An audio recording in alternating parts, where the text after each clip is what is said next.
السلام علیکم ورحمۃ اللہ وبرکاتہ۔ الحمد للہ رب العالمین والعاقبۃ للمتقین والصلاة والسلام علی سید الانبیاء والمرسلین سیدنا و مولانا محمد وعلی آلہ وصحبہ اجمعین وعلی کل من تبعہم بإحسان الی یوم الدین، اما بعد فاعوذ باللہ من الشیطان الرجیم، بسم اللہ الرحمن الرحیم۔ شہر رمضان الذی انزل فیہ القرآن ہدی للناس وبینات من الہدی والفرقان، صدق اللہ العظیم۔ وعن انس رضی اللہ تعالی عنہ قال كان النبی صلی اللہ علیہ وسلم اذا دخل رجب قال اللهم بارک لنا فی رجب وشعبان وبلغنا رمضان۔ وأيضا عن أبي هريرة رضي الله تعالى عنه قال قال رسول الله صلى الله عليه وسلم إذا دخل شهر رمضان فتحت أبواب الجنة وغلقت أبواب جهنم وسلسلة الشياطين أو كما قال عليه الصلاة والسلام۔ اللهم صل على سيدنا محمد وعلى آل سيدنا محمد وبارك وسلم۔ رب اشرح لي صدري ويسر لي أمري واحلل عقدة من لساني يفقهوا قولي۔ اللهم آتنا حبك وحب نبيك وحب من يحبك وحب عمل الذي يبلغنا حبك، اللهم بلغنا رمضان، آمین یا رب العالمین۔ محترم ناظرین، اس وقت اللہ سبحانہ و تعالیٰ کے فضل اور احسان سے آپ کے سامنے قرآن حکیم کی ایک آیت مبارکہ اور جناب رسول اللہ صلی اللہ تعالیٰ علیہ وسلم کے کچھ مبارک فرامین پڑھنے کی سعادت حاصل کی ہے، اور یہ آیت مبارکہ اور یہ حدیث مبارکہ رمضان المبارک کے فضائل سے متعلق ہے۔ یہ مہینہ جو کہ ہماری زندگیوں میں سال میں ایک مرتبہ اللہ تعالیٰ کی رحمت سے آتا ہے، جس کے بے شمار فضائل خود قرآن مجید نے اور جناب رسول اللہ صلی اللہ تعالیٰ علیہ وسلم نے اپنی احادیث مبارکہ میں بیان فرمائے۔ اس مختصر سی نشست میں انشاءاللہ العزیز ہم ان فضائل کو سننے اور سمجھنے کی کوشش کریں گے، اس بات کا احساس پیدا کرنے کی کوشش کریں گے کہ یہ اللہ سبحانہ و تعالیٰ کا کتنا بڑا فضل اور احسان ہے، اس کی رحمت کا کتنا بڑا مظہر ہے، اور ہم گناہ گاروں پر اللہ سبحانہ و تعالیٰ کا کتنا بڑا فضل ہے کہ اللہ سبحانہ و تعالیٰ نے اپنی رحمت کا یہ مہینہ، اپنی رحمت کی یہ بارش اور ہم گناہ گاروں کے گناہوں کو بخشنے اور ان کو معاف کرنے کا یہ بہانہ ہمیں نصیب فرمایا۔ اور اس ماہ مبارکہ عظیم مہینے کے حوالے سے ہماری کیا ذمہ داری بنتی ہے؟ یہ زندگی جو اللہ تعالیٰ کی ایک امانت ہے، یہ وقت جو اللہ تعالیٰ کی ایک دین ہے، اس وقت اور اس امانت کو اس ماہ مبارکہ میں ہم کیسے استعمال کریں کہ اللہ تعالیٰ بھی ہم سے راضی ہو جائے، ہماری انفرادی زندگیوں سے بھی گناہ ختم ہو جائیں، اور ہمارے اجتماعی معاملات میں بھی اللہ تعالیٰ کی رحمت شامل حال ہو جائے۔ انشاءاللہ العزیز ہم ابھی قرآن حکیم کی چند آیات کا اور جناب رسول اللہ صلی اللہ علیہ وسلم کے چند ارشادات کا اس سلسلے میں مطالعہ کریں گے۔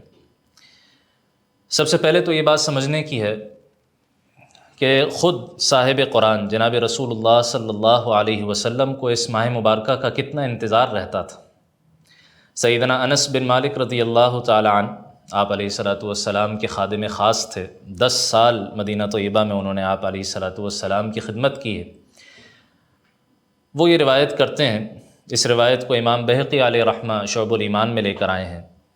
کہ جناب رسول اللہ صلی اللہ علیہ وسلم کا یہ آپ کہیے سالانہ معمول تھا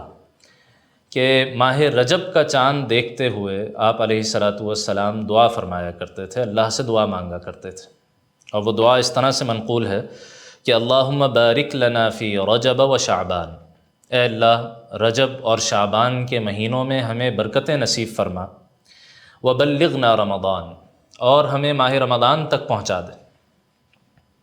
تو دیکھیے خود جناب رسول اللہ صلی اللہ علیہ وسلم کا اپنا اشتیاق اتنا ہے کہ آپ علیہ الصلاۃ والسلام اللہ تعالیٰ سے اتنی عمر کی مہلت مانگ رہے ہیں کہ اللہ ماہ رجب تک تو نے پہنچا دیا ہے، رجب کا چاند ہم نے دیکھ لیا ہے، اب مزید فضل فرما، کچھ ساعتیں زندگی کی مزید نصیب فرما تاکہ ہم رمضان المبارک کے اس عظیم مہینے تک پہنچ سکیں اور تیری رحمت سے فیضیاب ہو سکیں۔ حضرات صحابہ اکرام رضوان اللہ تعالیٰ علیہم اجمعین سے متعلق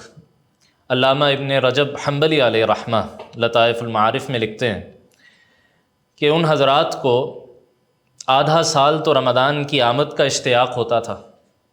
اور رمضان کے گزرنے کے بعد آدھا سال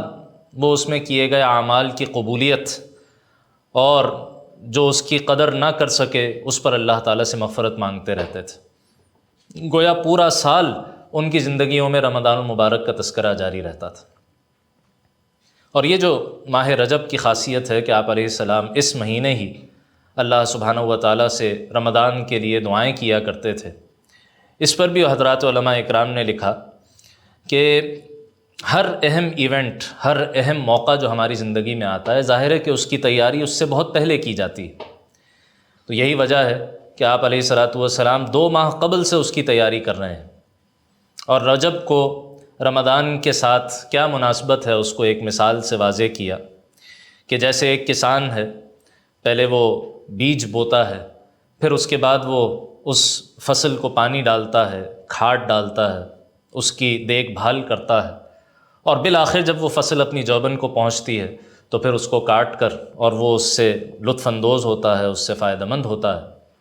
بالکل اسی طرح رجب کو ماہ رمضان سے یہی مناسبت ہے کہ رجب یہ اس بیج بونے کے مہینے کی طرح ہے، شعبان یہ گویا کہ اس فصل کی تیاری اور اس کی دیکھ بھال کا مہینہ ہے، اور رمضان پھر اس کا پھل کھانے اور اس سے فائدہ مند ہونے اور اس سے فیض یاب ہونے کا مہینہ ہے۔ لہٰذا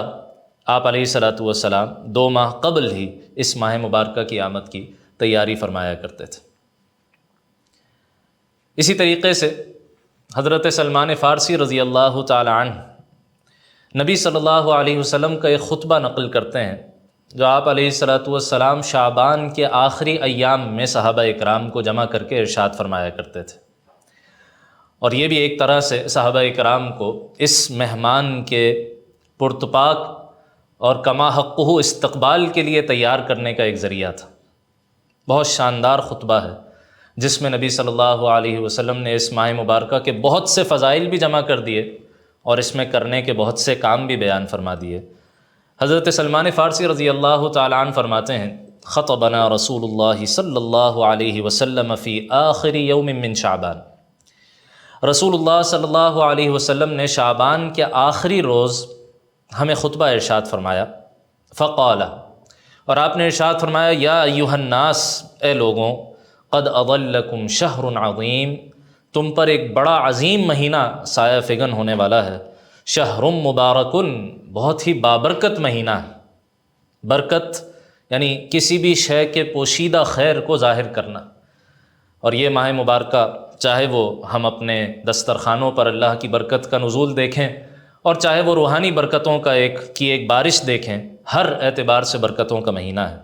شہرن، یہ ایسا مہینہ ہے، فیہ لیلۃ خیر من الف شہر، جس کی ایک رات اتنی عظیم الشان ہے کہ اس کی عبادت 1000 مہینوں کی عبادت سے بہتر ہے۔ لیلۃ القدر کی طرف جناب رسول اللہ صلی اللہ علیہ وسلم نے اشارہ فرمایا، جو اسی ماہ مبارکہ کے آخری عشرے کی ایک رات ہے۔ جعل اللہ صیامہ فریضۃ، اللہ تعالیٰ نے اس ماہ مبارکہ کے روزوں کو فرض قرار دیا۔ وقیام لیلہ تطوعا، اور اس کی راتوں کے قیام کو فرض نہیں قرار دیا بلکہ کار ثواب قرار دیا۔ یہ بھی اللہ تعالیٰ کا بڑا فضل ہے، اور آگے انشاءاللہ اسی بیان میں ہم روزے اور تراویح کے حوالے سے مزید کچھ بات کریں گے۔ پھر آپ علیہ السلام نے اس ماہ مبارکہ میں اللہ کی رحمت کی جو بارش برس رہی ہوتی ہے اس کا تذکرہ فرمایا کہ من تقرب فیہ بخصلۃ من الخیر، جو شخص بھی اس ماہ مبارکہ میں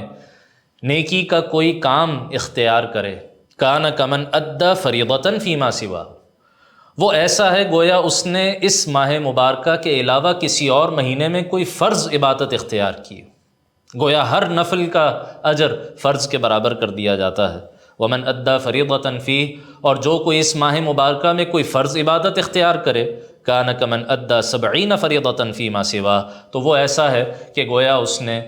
اس ماہ کے علاوہ 70 فرائض ادا کیے، تو ایک فرض کا اجر 70 گنا بڑھا دیا جاتا ہے، ہر نفل کا اجر فرض کے برابر کر دیا جاتا ہے۔ اللہ سبحانہ و تعالیٰ کی طرف سے رحمتیں، اجر و ثواب، عنایتیں، ان کی بارش برس رہی ہوتی ہے اس مہینے میں۔ کاش کہ ہم اس ماہ مبارکہ کی ویسے قدر کریں جیسے کہ اس کی قدر کرنے کا حق ہے۔ مزید آپ صلی اللہ علیہ وسلم نے فرمایا کہ وہ ہوا شہر الصبر، یہ صبر کا مہینہ ہے۔ صبر تکالیف کو برداشت کرنے کا نام بھی ہے، صبر استقامت کا نام بھی ہے، کہ جس راستے پر اللہ تعالیٰ نے ہمیں ڈالا ہے، جس امتحان اور اس آزمائش میں مبتلا کیا ہے، اس دنیا میں ہمیں بھیجا ہے، اس راستے پر آدمی چلتا جائے اپنی آخری سانس تک، اور دنیا کا کوئی مفاد، نفس کا کوئی تقاضا انسان کو اس صراط مستقیم سے نہ ہٹا سکے۔ ماہ رمضان المبارک کا سب سے بڑا پیغام ہی یہی ہے کہ یہ صبر، یہ انسان کی سب سے بڑی کوالٹی ہونی چاہیے۔ یہ صبر، یہ انسان کے لیے کل قیامت کے دن نجات کا ذریعہ ہے۔ کیونکہ والصبر ثوابہ الجنہ، صبر اس کا بدلہ سوائے جنت کے اور کچھ ہو ہی نہیں سکتا۔ وشہر المواسات، اور یہ باہم غم گساری کا مہینہ ہے۔ اللہ کے فضل سے ہم سارا سال اللہ کی نعمتیں استعمال کرتے ہیں، اور شاید اسی وجہ سے ہمیں ان نعمتوں کی قدر نہیں رہتی، لیکن رمضان المبارک کا مہینہ وہ ہے جب ہم اللہ سبحانہ و تعالیٰ کی خاطر اپنا کھانا، اپنا پینا، اپنی خواہشات کو ترک کرتے ہیں، اور اسی وجہ سے، اسی ذریعے سے اللہ سبحانہ و تعالیٰ ہمیں یہ احساس دلاتے ہیں کہ وہ لوگ کہ جو سال بھر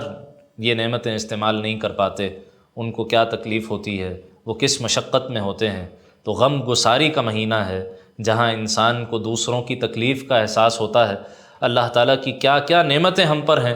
اس پر غور کرنے کا ایک موقع ملتا ہے۔ جیسا کہ قرآن مجید سورہ ابراہیم اور سورہ نحل میں فرماتا ہے کہ وَإِن تَعُدُّوا نِعْمَةَ اللَّهِ لَا تُحْصُوهَا، اللہ تعالیٰ کی نعمتوں کو تم شمار بھی کرنا چاہو تو شمار نہیں کر سکتے، گننا چاہو تو گن نہیں سکتے۔ یہ ماہ مبارکہ یہ احساس دلاتا ہے کہ ہم صبح شام اللہ تعالیٰ کی نعمتوں میں زندگی بسر کر رہے ہیں۔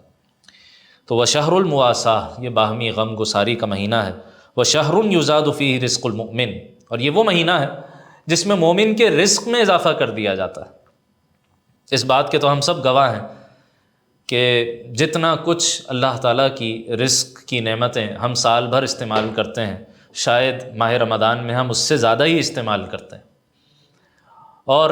مومن کا رزق صرف کھانا پینا اور مادی رزق نہیں ہے، مومن کا اصل رزق تو وہ روحانی رزق ہے جو اللہ تعالیٰ عطا فرمائے، وہ قرآن مجید کی صورت میں، وہ اللہ کے ذکر کی دولت اور لطف اور سرور کی صورت میں، اور یقیناً ماہ رمضان المبارک میں مومن کا یہ رزق کئی گنا بڑھا دیا جاتا۔ پھر آپ صلی اللہ علیہ وسلم نے ایسی نیکی کی طرف اشارہ کیا جو ویسے دیکھنے میں تو شاید بہت معمولی ہے، لیکن اس کا اجر بے پناہ اور بے پایا بیان کیا گیا۔ فرمایا من فطر فیہ صائما کان لہ مغفرۃ لذنوبہ، اس ماہ مبارکہ میں جو شخص کسی روزے دار کو افطار کرا دے تو یہ افطار کرانا اس کے گناہوں کی مغفرت کا ذریعہ بن جائے گا۔ وعتق رقبتہ من النار، اور اس کی گردن کا آگ سے چھڑائے جانے کا ذریعہ بن جائے گا۔ اب مخاطبین میں، صحابہ اکرام میں ہر طرح کے صحابہ موجود تھے، بعض وہ تھے جن کو اللہ سبحانہ و تعالیٰ نے مالی اعتبار سے وسعت دی ہوئی تھی، اور بعض وہ اصحاب الصفہ جیسے بھی تھے جنہوں نے اللہ کے دین کی خاطر، نبی صلی اللہ علیہ وسلم کی صحبت سے فیضیاب ہونے کی خاطر، آپ صلی اللہ علیہ وسلم سے علم حاصل کرنے کی خاطر اپنا سب کچھ قربان کر دیا تھا، فاقے کی زندگی گزارتے تھے۔ کبھی نبی صلی اللہ علیہ وسلم کے گھر سے کچھ آ گیا، کبھی کسی صحابی نے اپنے باغ سے کھجور یا انگور کا کچھ سامان لا کر رکھ دیا تو اس سے استفادہ کر لیا، ورنہ بھوکے ہیں، فاقے میں ہیں۔ انہی اصحاب الصفہ میں سے خود راوی حضرت سلمان فارسی رضی اللہ تعالیٰ عنہ بھی، چنانچہ وہ فرماتے ہیں کہ میں نے سوال کیا، ہم نے سوال کیا کہ یا رسول اللہ صلی اللہ علیہ وسلم، ہم میں سے ہر ایک تو اتنی وسعت نہیں پاتا کہ ہم کسی روزے دار کو افطار کروائیں، حالانکہ آپ علیہ السلام اس کا اجر اتنا بڑا بیان فرما رہے ہیں کہ اس کے گناہوں کی معافی، جہنم سے اس کی آزادی، اسی طرح جو روزے دار کا اجر ہے وہ اجر بھی اس کو مل جائے گا بغیر اس روزے دار کے اجر میں کوئی کمی کیے۔ تو سلمان فارسی رضی اللہ تعالیٰ عنہ انہوں نے سوال کیا رسول اللہ، جس کے پاس اتنی مالی وسعت نہیں ہے کیا وہ اس اجر سے محروم رہ جائے گا؟ قربان جائیے جناب رسول اللہ صلی اللہ علیہ وسلم کی رحمت للعالمینی پر آپ علیہ الصلاۃ والسلام نے اتنا آسان نسخہ بیان فرما دیا، فرمایا کہ یعطی اللہ ھذا الثواب، اللہ تعالیٰ یہ ثواب اس شخص کو بھی عطا فرمائیں گے من فطر صائما على مذقة لبن او تمرة او شربة من ماء، کہ جو کسی روزے دار کو دودھ کے ایک گھونٹ پر، ایک کھجور پر یا پانی کے ایک گھونٹ پر افطار کروا دے، اس کو بھی اللہ تعالیٰ یہ اجر عطا فرمائیں گے۔ ہاں ایک اضافی فضیلت بھی ہے، فرمایا ومن اشبع صائما، جو کوئی کسی روزے دار کو پیٹ بھر کر افطار کروا دے، سقاہ اللہ من حوضی شربتاً، اللہ تعالیٰ اس کو کل قیامت کے دن میدان حشر میں میرے حوض سے ایسا سیراب فرمائیں گے لا یظمأ حتی یدخل الجنہ، کہ جنت میں داخل ہونے تک پھر وہ کبھی پیاسا نہیں ہوگا۔ اختتام پر، اس خطبے کے اختتام پر آپ صلی اللہ علیہ وسلم نے ارشاد فرمایا کہ وَهُوَ شَهْرٌ، یہ ایسا عظیم مہینہ ہے، اولہ رحمہ، جس کا پہلا عشرہ رحمت کا ہے، وَأَوْسَطُهُ مغفرہ، درمیانی عشرہ مغفرت کا ہے، وَآخِرُهُ عِتْقٌ مِّنَ النَّارِ، اور جس کا آخری عشرہ وہ جہنم سے آزادی کا ہے۔ گویا یہ ماہ مبارکہ آتے ہی بہت سے لوگوں کے لیے رحمت کا ذریعہ بن جاتا ہے۔ ہاں کچھ لوگ ہوتے ہیں کہ جنہیں کچھ محنت کرنی پڑتی ہے، جب وہ محنت کرتے ہیں تو ان کو بھی اللہ تعالیٰ کی طرف سے مغفرت کے پروانے حاصل ہو جاتے ہیں، اور وہ بعض لوگ کہ جو رمضان کے بھی ابتدائی ایام کو معاذ اللہ ضائع کر بیٹھتے ہیں، لیکن انہیں اس ماہ مبارکہ کے گزرنے میں اختتام پر احساس ہوتا ہے کہ ہم سے کوتاہی ہوئی، وہ آخری عشرے میں محنت کرتے ہیں، کبھی اعتکاف کی صورت میں، لیلۃ القدر کو تلاش کرنے کی صورت میں، اور بالآخر اللہ سبحانہ و تعالیٰ سے جہنم سے آزادی کا پروانہ حاصل کر لیتے ہیں۔ اور اختتام پر آپ نے فرمایا من خفف عن مملوکہ فیہ، جو شخص اس ماہ مبارکہ میں اپنے ماتحت افراد پر سے بوجھ کو ہلکا کر دے، غفر اللہ لہ، اللہ اس کو بھی معاف کر دیں گے، وَأَعْتَقَهُ مِنَ النَّارِ، اور اس کو بھی جہنم سے آزادی عطا فرما دیں گے۔ یہ ہے وہ عظیم الشان خطبہ جو رسول اللہ صلی اللہ علیہ وسلم نے اس ماہ مبارکہ کی فضیلت میں صحابہ اکرام کو رمضان کے لیے تیار کرنے کے لیے ارشاد فرمایا، جس میں بہت سے فضائل بھی جمع ہوئے، کرنے کے بہت سے کام بھی بیان ہوئے۔ مزید یہ کہ جہاں اتنی بڑی فضیلت ہے اور جہاں اتنا بڑا ثواب بیان ہوا، وہیں یہ رمضان المبارک کے ایام اور اس کی گھڑیاں اور اس کے لمحات ہمارے لیے اس اعتبار سے خطرناک بھی ہیں کہ اگر خدا نخواستہ ہم نے ان کی قدر نہ کی، ہم نے ان کو ضائع کیا، لہو و لعب میں، لیت و لعال میں، کھیل کود میں، تفریح میں، خدا نخواستہ ان گھڑیوں کو ہم نے ضائع کیا، تو وہی رحمت للعالمین ہیں صلی اللہ علیہ وسلم، وہی جناب رسالت مآب ہیں صلی اللہ علیہ وسلم کہ جو اس کی شدید وعید بھی بیان کرتے ہیں۔ مشہور روایت ہے، امام بہقی علیہ الرحمہ شعب الایمان میں لے کر آئے ہیں کہ نبی اکرم صلی اللہ تعالیٰ علیہ وسلم ایک مرتبہ صحابہ اکرام کو خطبہ دینے کے لیے ممبر پر تشریف لائے، اور ممبر کی ہر سیڑھی پر قدم رکھتے ہوئے آپ نے آمین فرمایا۔ صحابہ اکرام جو آپ علیہ الصلوۃ والسلام کی ایک ایک ادا کو نوٹ کیا کرتے تھے، انہوں نے بعد میں دریافت کیا کہ یا رسول اللہ آج یہ ہم نے غیر معمولی بات سنی، تو آپ علیہ الصلوۃ والسلام نے وضاحت فرمائی کہ میرے پاس جبرائیل آئے تھے علیہ الصلوۃ والسلام، انہوں نے 3 بد دعائیں کی، میں نے ہر بد دعا پر آمین کہی، اور ہمارے اس موضوع سے متعلق وہ بد دعا کیا ہے کہ حضرت جبرائیل علیہ الصلوۃ والسلام نے ارشاد فرمایا بعد من ادرک رمضان، ہلاک ہو جائے، برباد ہو جائے، اللہ کی رحمت سے دور ہو جائے وہ شخص کہ جو رمضان کا مہینہ پائے فلم یغفر لہ، اور اس کی مغفرت نہ ہو سکے۔ رمضان جیسا مغفرت کا، رحمت کا مہینہ گزر جائے اور یہ اس سے فائدہ نہ اٹھا سکے، فقلت آمین، اس پر میں نے آمین کہا۔ یہ ہے وہ وعید، یہ ہے وہ خطرے کی گھنٹی کہ سید الملائکہ کی بد دعا ہو اور سید الخلائق کی آمین ہو، یقین جانیے یہ بد دعا ایسی نہیں ہے کہ یہ ضائع ہو جائے، بلکہ خدا نخواستہ کسی نے اس ماہ رمضان کی ان قیمتی لمحات کو ضائع کیا تو اس کے لیے یہ بہت بڑی بد دعا کھڑی ہے۔ اللہ تعالی ہم سب کو اس بد دعا سے محفوظ رکھے اور اس رمضان المبارک کی کما حقوق قدر کرنے کی توفیق عطا فرمائے۔ قرآن مجید نے اس ماہ مبارکہ کا خود تذکرہ کیا، اور یہ اس کی فضیلت کے اعتبار سے خود ایک بہت بڑا باب ہے کہ سارے کے سارے 12 مہینے اللہ ہی کے ہیں، اور قرآن مجید سورہ توبہ میں ذکر بھی کرتا ہے ان عدۃ الشہور عند اللہ 12 شہرا فی کتاب اللہ یوم خلق السماوات والارض، اللہ سبحانہ و تعالیٰ کی کتاب میں جب سے آسمان و زمین تخلیق ہوئے ہیں مہینوں کی تعداد 12 ہے، تو یہ اللہ تعالیٰ ہی کی مخلوق ہے، جس طرح وقت اللہ کی ایک مخلوق ہے، اسی طرح یہ مہینے بھی اللہ کی مخلوق ہے۔ تو کیا وجہ ہے کہ رمضان المبارک کو اتنی فضیلت دی اور بقیہ تمام مہینوں پر اس کو سردار قرار دیا گیا؟ تو خود قرآن مجید نے یہ عقدہ کھولا ہے اور یہ وجہ فضیلت بیان کی ہے۔ سورۃ البقرہ آیت نمبر 185 185 میں اللہ سبحانہ و تعالیٰ ذکر فرماتے ہیں، اعوذ باللہ من الشیطان الرجیم، بسم اللہ الرحمن الرحیم، شہر رمضان الذی انزل فیہ القرآن۔ رمضان المبارک کا مہینہ وہ مہینہ ہے جس میں قرآن مجید نازل کیا گیا، وہ قرآن مجید جو ھدی للناس، ساری انسانیت کے لیے ہدایت ہے، وبینات من الہدی والفرقان، جس میں ہدایت کے روشن دلائل اور حق اور باطل میں فرق کرنے کی صلاحیت۔ گویا رمضان المبارک کا یہ انتخاب نزول قرآن کی بنیاد پر ہے، اور قرآن مجید ایسی نعمت ہے، ایسی عظیم الشان عطا ہے اللہ سبحانہ و تعالیٰ کی، کہ جس کی نسبت اس قرآن مجید کے ساتھ جڑ جائے اللہ سبحانہ و تعالیٰ کے ہاں اس کا مقام بلند ہو جاتا۔ چنانچہ تفسیر کبیر میں کہ یہ رمضان المبارک کا مہینہ، اسی طریقے سے لیلۃ القدر، وہ رات کے جو 1000 مہینوں کی عبادت سے افضل قرار دی گئی، اسی طریقے سے وہ زبان، عربی زبان جس میں یہ قرآن مجید نازل ہوا، وہ علاقہ حجاز مقدس کا کہ جہاں اس قرآن مجید کا نزول ہوا، وہ فرشتے جو اس قرآن مجید کو لے کر آئے ہیں، حضرت جبرائیل علیہ السلام، اور وہ ہستی کہ جن کے قلب اطہر پر اس قرآن مجید کا نزول ہوا، ان سب کو اپنے اپنے مقام پر جو فضیلتیں حاصل ہوئیں، اس کی ایک بہت بڑی وجہ قرآن مجید کے ساتھ ان کی نسبت ہے۔ اور جناب رسول اللہ صلی اللہ علیہ وسلم نے اپنی امت کے لیے بھی جو طریقہ بیان فرمایا کہ تم میں سے جو کوئی فضیلت حاصل کرنا چاہے، جو کوئی اللہ تعالیٰ کے ہاں کوئی مقام حاصل کرنا چاہے، اور اس میں کیا شک ہے کہ ہر انسان کے اندر یہ نیچرل ڈیزائر ہے، اس کی ایک قدرتی خواہش ہے کہ میں دوسروں سے بہتر بن جاؤں، تو اللہ کے نبی صلی اللہ علیہ وسلم نے اس نیچرل ڈیزائر کو جو ڈائریکشن دی ہے،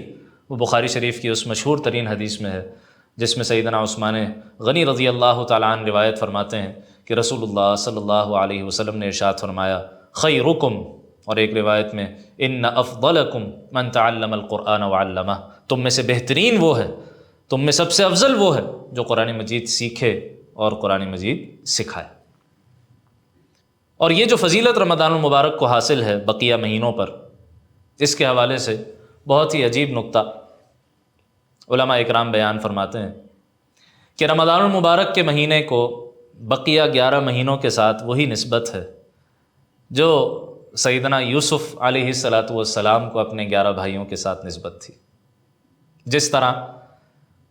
حضرت یوسف علیہ السلام، ان کے ساتھ جو کچھ ان کے بھائیوں نے کیا،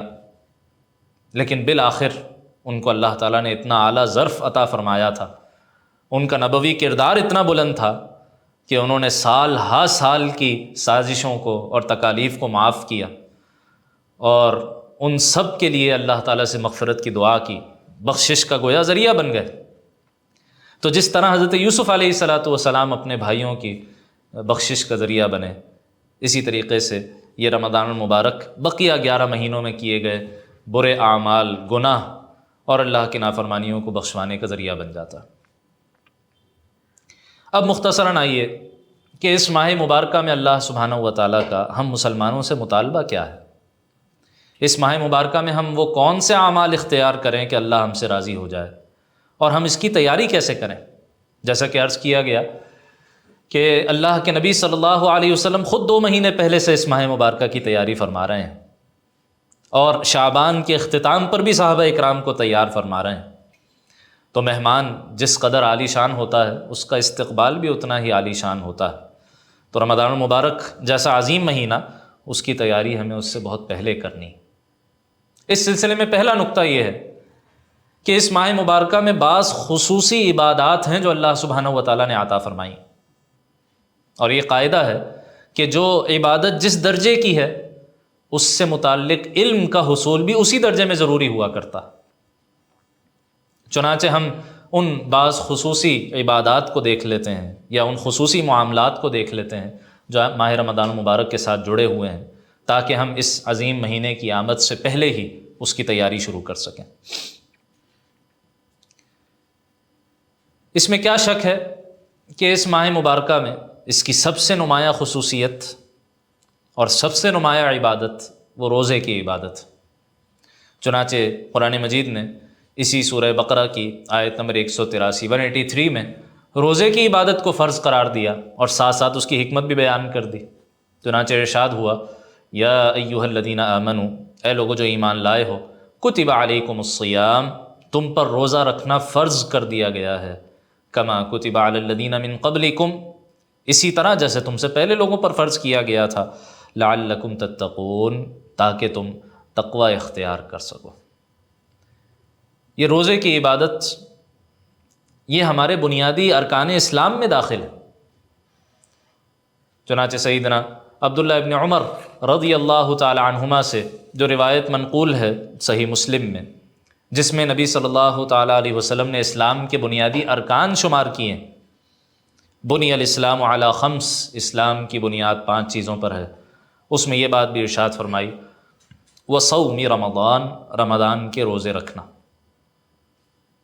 اس سے اس کی اہمیت کا اندازہ ہوتا ہے۔ اسی طریقے سے بقیہ تمام عبادات سے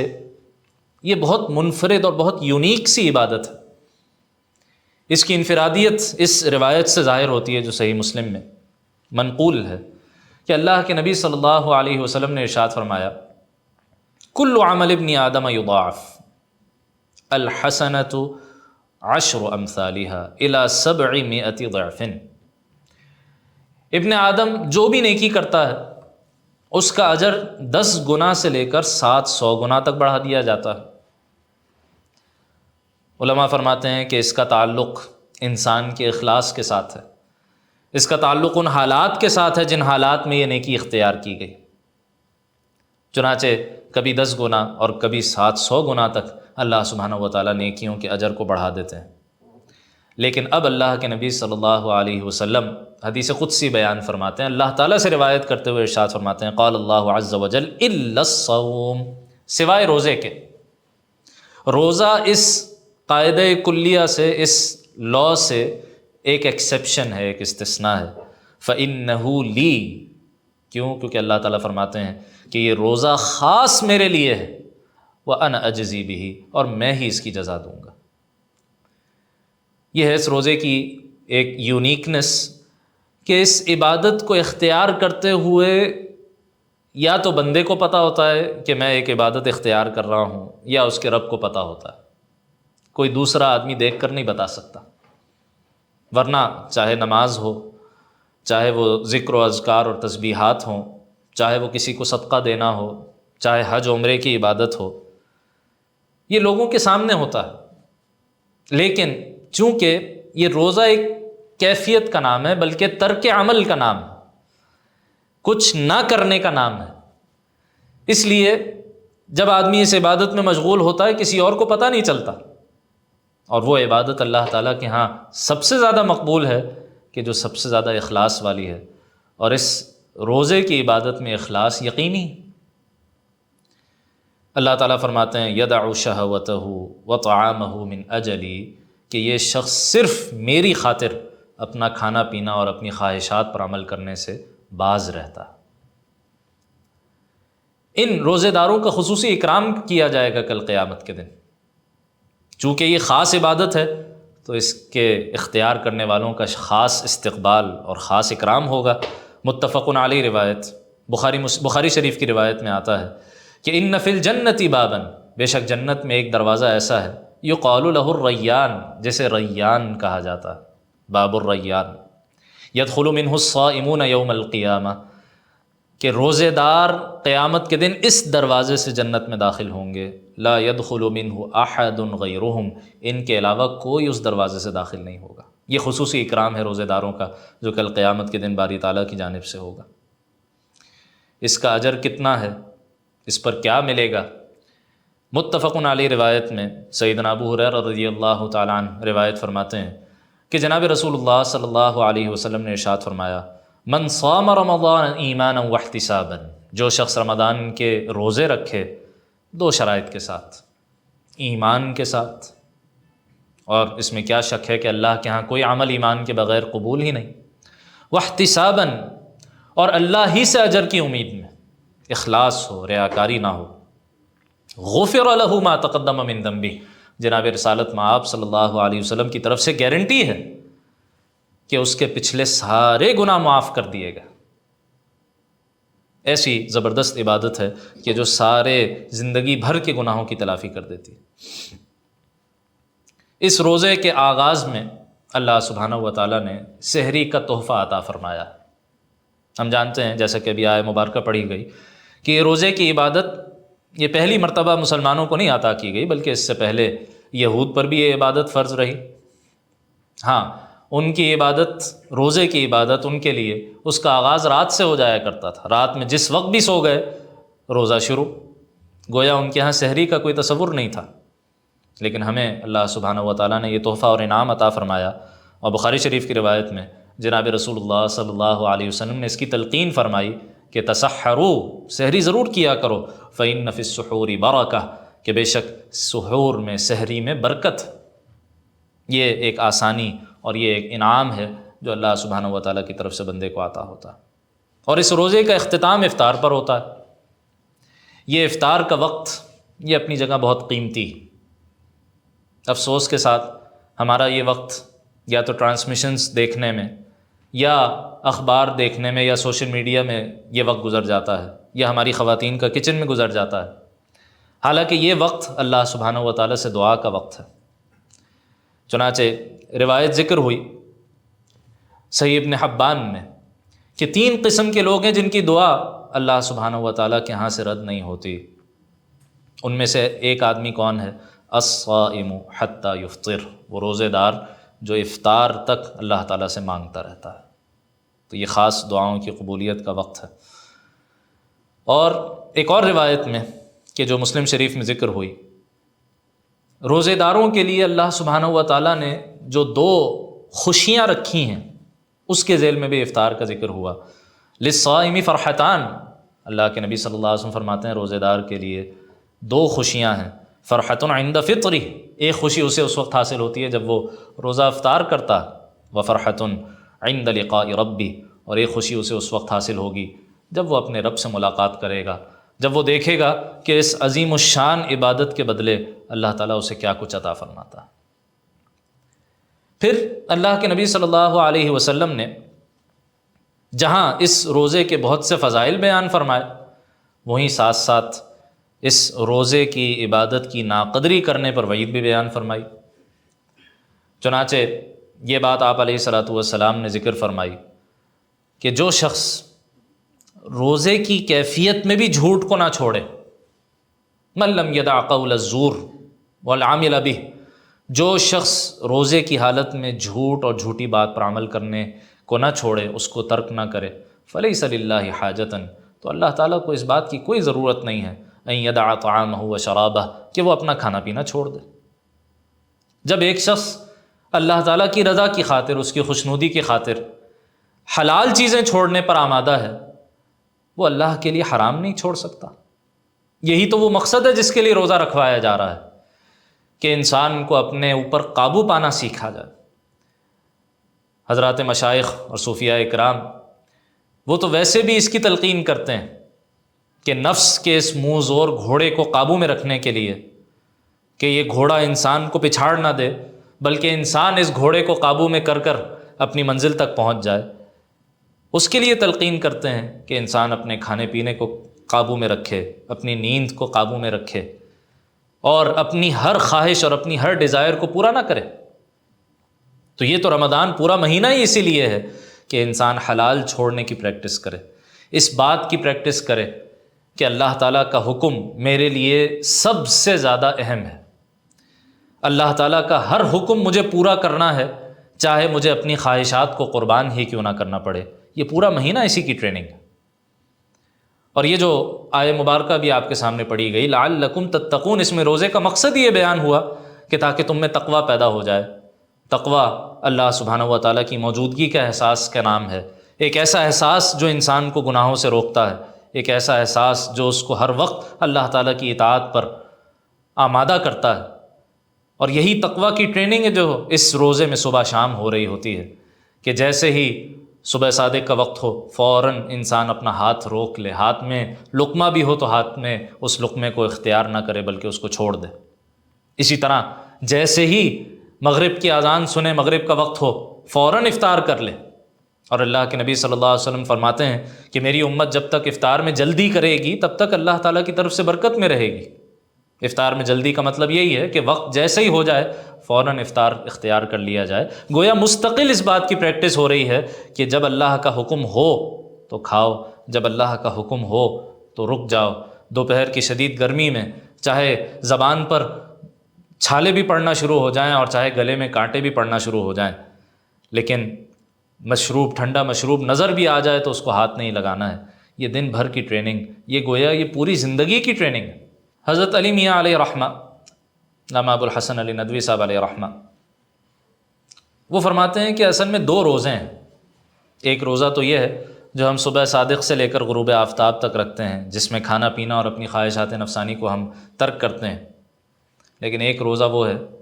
کہ جب سے ہم بالغ ہوئے تب سے شروع ہوا اور وہ اس وقت تک جاری ہے جب تک ہماری سانس چل رہی ہے، جب تک موت نہیں آتی۔ گویا یہ روزہ اس زندگی بھر کے روزے کے لیے آدمی کو تیار کرتا۔ لہٰذا اس روزے کی اور اس عبادت کی قدر کرنی چاہیے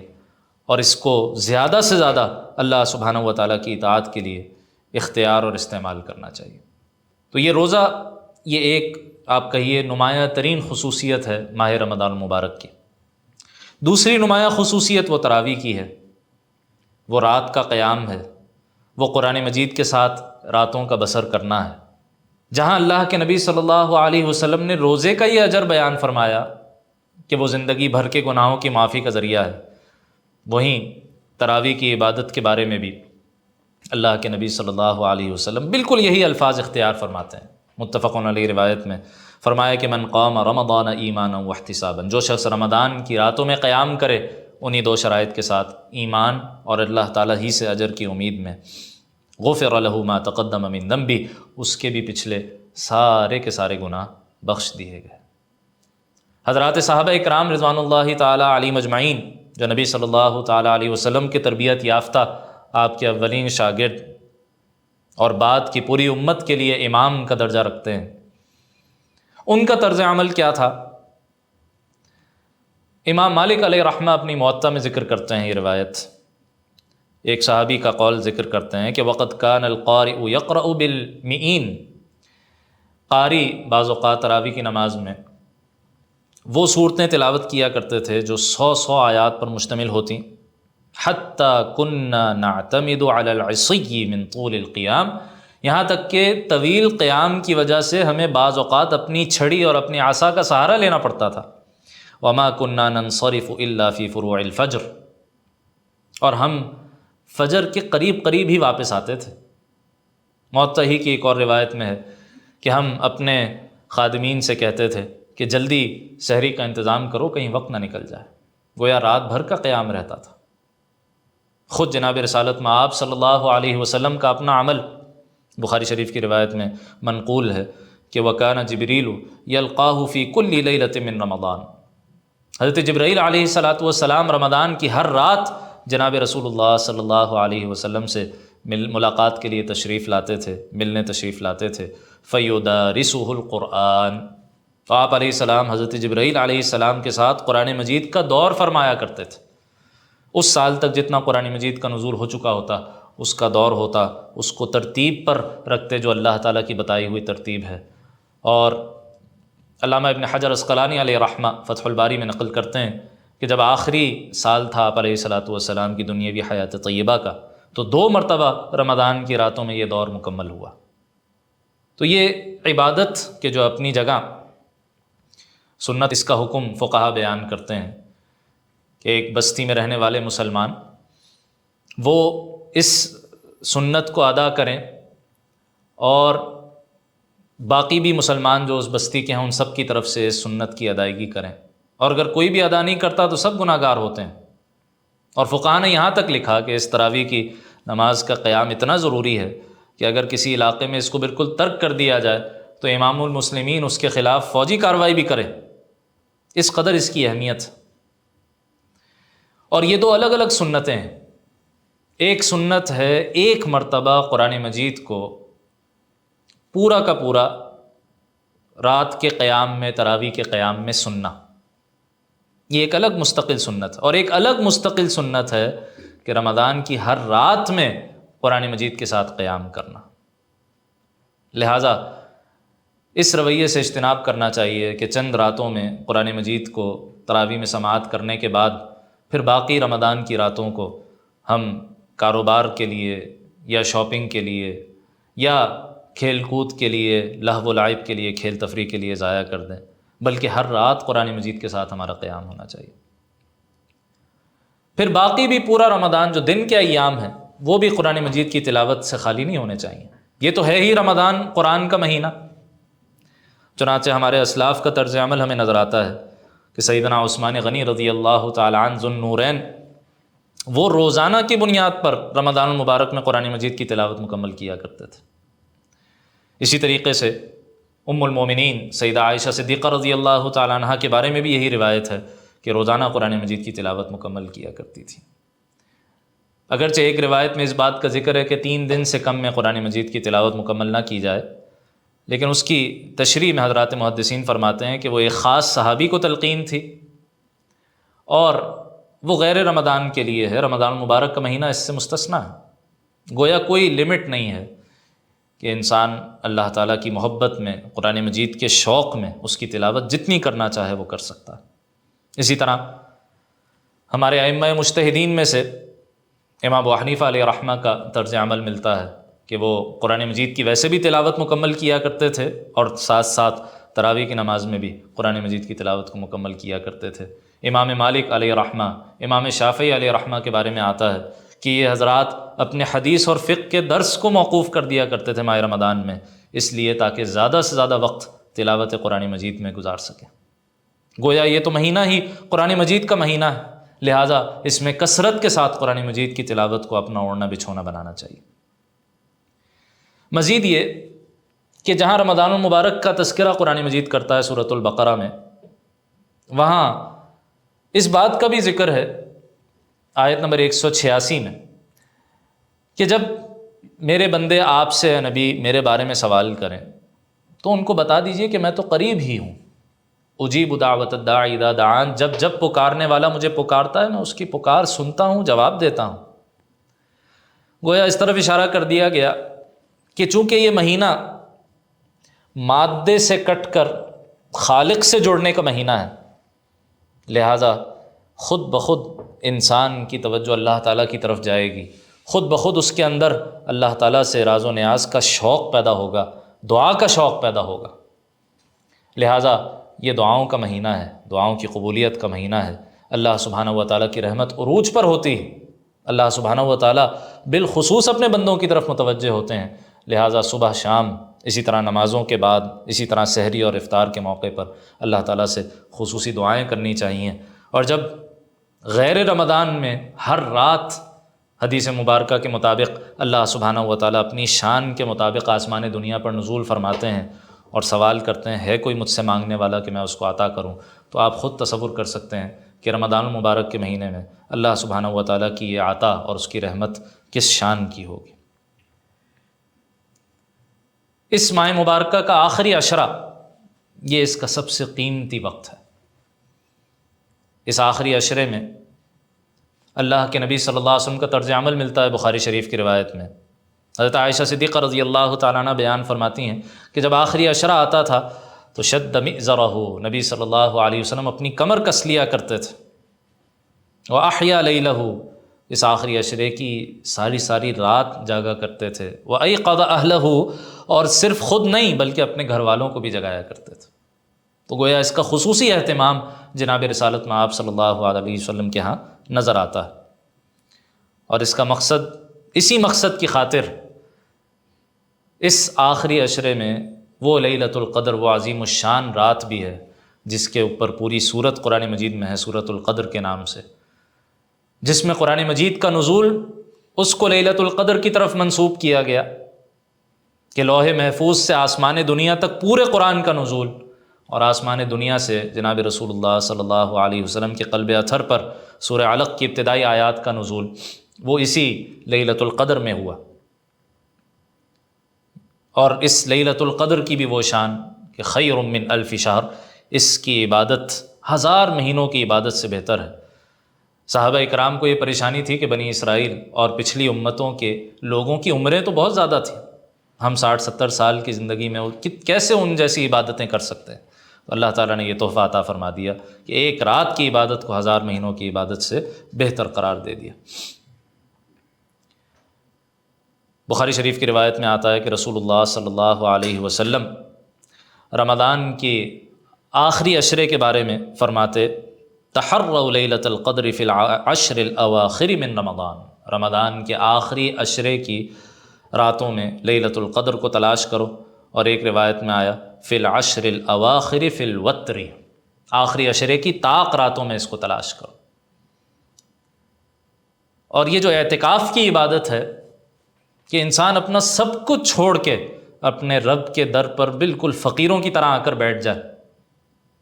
اس اعتکاف کی عبادت کا مقصد بھی یہی ہے کہ اس کے ذریعے سے لیلۃ القدر کو تلاش کیا جائے، اور اللہ سبحانہ و تعالیٰ کے در سے جب بندہ اٹھے تو مغفور اٹھے، اور اللہ سبحانہ و تعالیٰ کی رحمتیں ان سے اپنے دامن کو بھر کر وہاں سے اٹھے۔ اور اسی لیلۃ القدر کے قیام کے بارے میں بھی اللہ کے نبی صلی اللہ علیہ وسلم نے وہی بات ارشاد فرمائی کہ من قام لیلۃ القدر ایمانا واحتسابا غفر له ما تقدم من ذنبه، جو شخص لیلۃ القدر میں کھڑا رہا ایمان اور اللہ تعالیٰ ہی سے اجر کی امید میں، اس کے بھی سارے پچھلے گناہ بخش دیے۔ یہ ہے وہ عظیم الشان مہینہ رمضان المبارک کا کہ جو اللہ سبحانہ و تعالیٰ کے فضل سے ہماری زندگیوں میں آتا ہے۔ نہ معلوم کتنے ہم گزار چکے، نہ معلوم ہماری قسمت میں آگے کتنے رمضان المبارک پانا لکھا ہوا ہے۔ اللہ تعالیٰ سے مستقل دعا بھی کرتے رہنا چاہیے کہ اللہ تعالیٰ اتنی مہلت عمر ضرور عطا فرمائے کہ اس ماہ مبارکہ کو ہم ایک بار پھر اپنی زندگیوں میں پائیں اور اس کی قیمتی گھڑیوں سے فیضیاب ہو سکیں، اور اس کی آمد سے پہلے اس کی تیاری کریں، اپنی زندگی کے معمولات کو سیٹ کریں، اپنا نظام الاوقات مرتب کریں کہ رمضان المبارک کا کوئی لمحہ ہم سے ضائع نہ ہو، اور ہم اس قیمتی لمحات کو، ان قیمتی گھڑیوں کو اپنے لیے جنت کے حصول اور جہنم سے آزادی کے پروانے کے حصول میں لگائیں۔ اللہ سبحانہ و تعالی ہم سب کو اس کی توفیق عطا فرمائے۔ اقول قولی ھذا واستغفر اللہ لی ولکم ولسائر المسلمین والمسلمات۔ کہ اللہ تعالیٰ کے حکم کے مقابلے میں میرے اس تدبیر بتا دی کہ تدبیر کرنی ہے، لیکن ساتھ میں پیغمبر تھے نا، تو ایسا تو کر نہیں سکتے تھے کہ تدبیر بتا کر بات ادھوری چھوڑ دیتے۔ فرمایا کہ یہ جو تدبیر میں بتا رہا ہوں یہ تدبیر کسی کام کی نہیں، اصل جو چیز ان الحکم الا للہ، اصل چیز ہے اللہ کا حکم۔ اللہ کا حکم ہوگا تو میری یہ تدبیر کام آئے گی، اللہ کا حکم نہیں ہوگا تو میری یہ تدبیر کسی کام نہیں آئے گی۔ اس سے واضح ہوتا